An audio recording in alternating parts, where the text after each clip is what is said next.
Borderlands 3 has me pumped more than any game has this year. Holy hell. The second they showed my 8-armed goddess Amara, I was already hooked. The fact that the Berserker is the Siren this time is incredible. For non-Borderlands fans out there, let me break this down for you. The Sirens are basically the mage class, and the Berserker is self-explanatory. So you've got a magical Berserker running around with 8 fists with all kinds of elements imbued to them, and I could not be more excited because Berserkers and tanks and stuff like that, they're my go-tos in any kind of game where you have the choice like that. But the second time through Borderlands 2, I played Maya, and she is incredible. I nicknamed her the Element Queen because holy shit, she can do any element just with her like skills, basically. And I am so excited to have that kind of power behind a Berserker. Now, I've looked at the skill tree for Borderlands 3. The one I'm going for is the tanky, more Berserkery skill tree. I think it's called Brawler. It emphasizes close quarters combat, melee combat, and survivability. And she's got a lot of ridiculous skills. The one I'm most excited to try is Slam, because you can imbue it with corrosive or fire, or the base damage for it's electric. Now, I'm going to try all of her abilities, but Slam has me the most excited because the fist that holds them, that's just Maya. I've already been Maya very recently, so I don't necessarily want to be Maya again, even though it sounds nuts, and I am going to try it. The Astral Projection one, that's cool, but that's more of a mage thing. I want the magic Berserker this time around. And one of her passive abilities that I'm most excited about is the automatic second wind ability. I forget what it's called, but damn it, she goes down, right, and immediately gets right the hell back up without killing an enemy or anything required. Now that has a hell of a cooldown, and it should, because that is overpowered. But phase slam, melee combat, and close range combat, because she's got another skill where the closer you are to an enemy, the more damage you do. Imagine that with like a legendary shotgun, like with conference call or something. Holy shit! I cannot wait to try Amara and pummel all the psychos and every bandit in existence into dust. I'm always looking for a fight. But sometimes, if I'm lucky,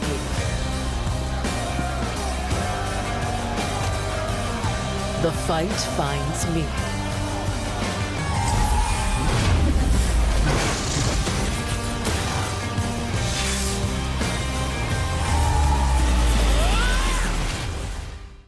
I am definitely picking Moze, but I'm not quite sure what skill tree to go with because hers is nuts and all over the place. Like, I mean, I'm a sucker for mech suits, so Iron Bear is gonna be so much fun. You got a minigun, flamethrower, grenade launcher. You can put a turret on your back for other players to use. And some of her skills are just nuts. Like, there's so many with ammo regeneration. You can make Iron Bear into a sentry turret when you're not in it for a couple of seconds. It can charge into enemies and self-detonate. There's all kinds of cooldown buffs and things, and one of the most ridiculous things I have ever heard in Borderlands, her grenades can count as critical hits. That is just going to be so nuts, and I just cannot wait to just shoot and blow up everything in sight. And when your BFF's a BFG, you don't need anyone else watching your back.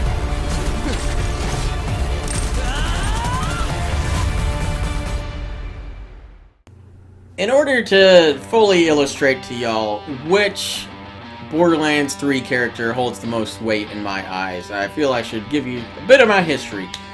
I started Borderlands 1.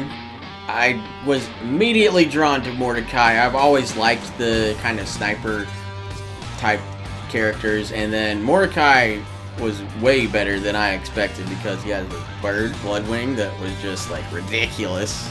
So that was awesome. Borderlands 2 comes along and all the characters look pretty interesting, but the one that really got to me is the mystery of Zero, because it's just this masked thing. We don't know if he's a man or what. He's only got like 4 fingers. He's, you know, is the only one that doesn't get out of breath. I don't know what the hell Zero is, but he's a crazy good sniper. Bore is one of the best skills ever, and I mean, holy crap. Like, you can kill the bunker in an instant. You can kill Hyperius, the Invincible, in an instant. It's amazing. So, I was waiting for Borderlands 3 to see who the sniper would be. I thought it was going to be Zane when I first saw like his title, talking about Zane the Operative and everything, but he seems more like the, I've been calling him the John Wick class. And then I got to see Flak.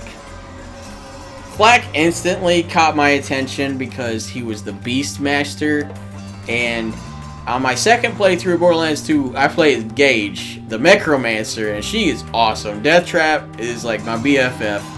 But Flak, I get 3 BFFs. I get a Jabber, a Spider Ant, or a Skag. And they all have their benefits. Like the Hunter skill tree with the Jabber seems really cool. It's mainly like the, I don't know, the healing tree. Like, I can actually get my pet to revive me, which is crazy good. And the like final skill for that tree would be, you know, I get to do extra damage when I do my action skill, which is like Zero's cloaking ability, so, you know, have some good history there. But if my health is full and I do my action skill, I do double the damage. Like, holy hell. So that's cool action, like, skill tree. That sounds good. And then you have the Spider Ant one, and it all is pretty much based on critical hits, which is pretty good.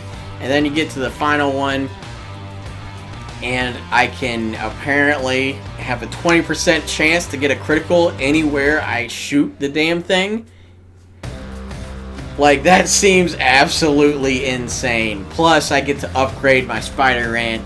And the Spider Ant's design is my favorite because he looks full on like a rescue because he's missing a leg.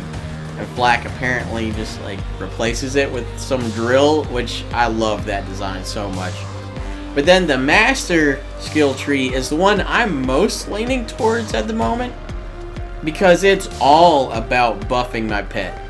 And Flak opens up like this radiation wormhole, and my Skag will jump through it, and then he gets like beefed up during that.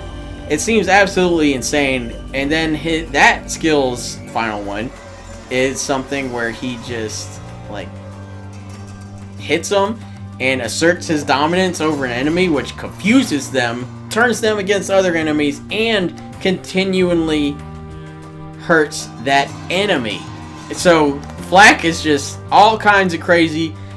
So much so, I'm having a hard time deciding which skill tree I want to use with him. Because the skill tree, also, I have to keep in mind, I can use whatever pet I want. But on that skill tree, those augments for that pet are there. So if I use the Skag on the Hunter skill tree, it'll just be the base Skag. It won't be like the high leveled up Iridian Skag or anything like that. So I have a lot of options to weigh, and it's one of the harder decisions I've had to make Borderlands related. But I think I'm going to go with the Master skill tree because I love my pupper and I want to beef him up as much as possible. Plus that Iridian Skag looks really badass. But if I had to pick a secondary one, it would probably be the Spider Ant one with the 20% crit boost. Like, holy crap, that sounds amazing.